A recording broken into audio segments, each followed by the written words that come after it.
Hola gente, ¿cómo están? Mi nombre es Jerónimo y hoy les voy a hablar del documental de Turing.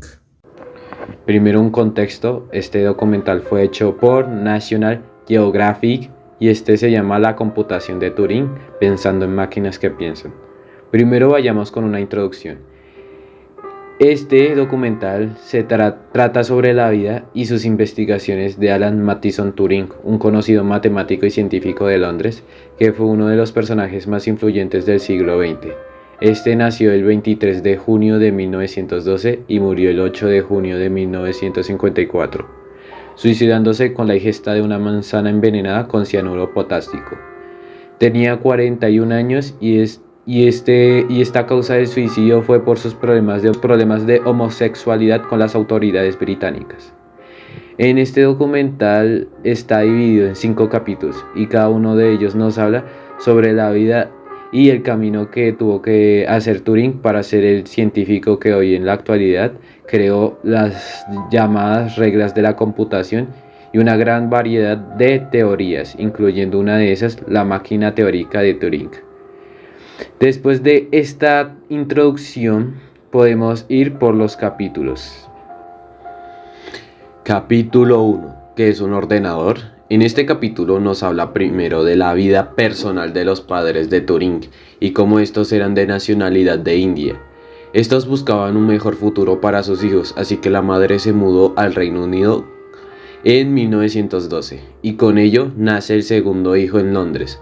Eso sería la introducción del capítulo. Luego nos habla de la vida de Turing y cómo este se interesó en la física y en la química y en la ciencia, en una época donde no existía ni la computación, ni se veía indicios de lo que es hoy en día las reglas de programación y la Segunda Guerra Mundial.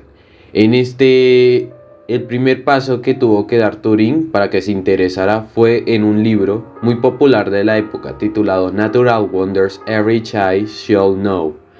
También algo que hay que recalcar es que en este capítulo Turing estuvo en una gran variedad de escuelas, especialmente en las públicas, pero no fue hasta en 1926 y pese a los temores maternos, Alan aprobó con éxito el examen de ingreso a la escuela privada de Sherborne School. Y fue ahí donde comenzó su despegue como científico. Un ejemplo de ello fue en 1928, a la edad de 16 años, Alan fue capaz de entender, entre comillas, la teoría de la relatividad de Einstein. Y también fue en esta época donde se vieron los primeros indicios de su homosexualidad. En 1929 comenzó a leer con entusiasmo a Schroding, un científico de la época, y comenzó a ver sobre la mecánica cuántica. Y en 1936 ganó el premio Smith. De ahí comenzó a publicar artículos y teorías.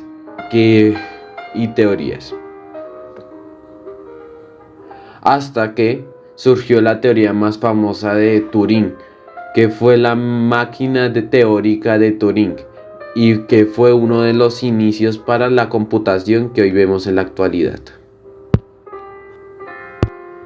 Esto sería lo más importante que podría sacar de este capítulo, en mi opinión. Con esto resumido, vamos con el capítulo 2. Segundo capítulo, máquinas contra códigos, Turing criptógrafo. En este capítulo se comienza a ver los primeros indicios de la Segunda Guerra Mundial, donde Alemania nazi está azotando por aire al Reino Unido. En esta época nace la primera simulación que hizo Turing y otros contemporáneos. Esta simulación se llamaba The U-Boat y estaba hecha para la imitación del sistema real de la navegación de submarino. Esto también comenzaron a salir las primeras computadoras, o más que computadoras se podría decir máquinas, primeras máquinas, la máquina Enigma, y nos explica cómo funciona con algoritmos y fueron utilizados por el ejército alemán para cifrar mensajes militares con esperanza de evitar que las potencias aliadas se enteraran de sus movimientos de tropas. A pesar de en este capítulo no solo surgió Enigma, también surgieron otras máquinas que funcionan con algoritmos. La primera fue Colossus y la otra fue Lawrence. Aunque primero fue Lawrence la que surgió, fue otra máquina de cifrar mensajes, pero esta vez fueron hechas por los británicos y se utilizó para interceptar señales provenientes del bando alemán, mientras que Colossus fue el nacimiento del primer ordenador, aunque Alan Turing no participó en su diseño. Este fue también bautizado con Bletchley Park. Eso es lo que podría sacar del segundo capítulo, en mi opinión. Ahora vayamos con el tercero. Capítulo 3. Los primeros ordenadores británicos o estadounidenses. En este tercer capítulo ya está presente la Segunda Guerra Mundial. Los primeros ordenadores son de parte del Reino Unido y Estados Unidos. Gracias a Turing y otros científicos, en los años 50 nace el Pilot S, un proyecto de computación. Y también con ello nace una gran variedad de partes del ordenador, entre ellas el lenguaje de programación, gracias a una universidad del Reino Unido. De ahí nace el ordenador ENIAC de parte de Estados Unidos. Con ello, al finalizar la Segunda Guerra Mundial, Turing se retira del proyecto Colossus y comienza a escribir el primer lenguaje de programación que se puede utilizar para su máquina teórica.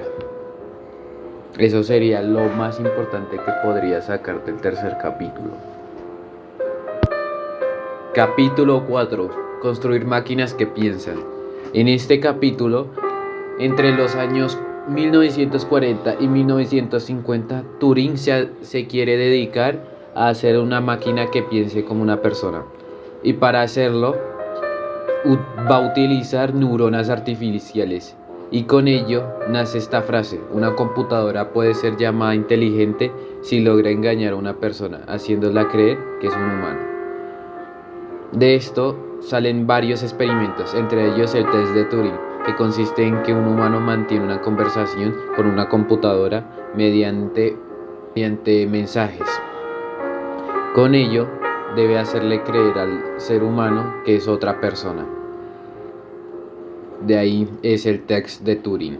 Pero sin saber, Turing también se dedica a hacer que una máquina pueda pensar como jugando una partida de ajedrez.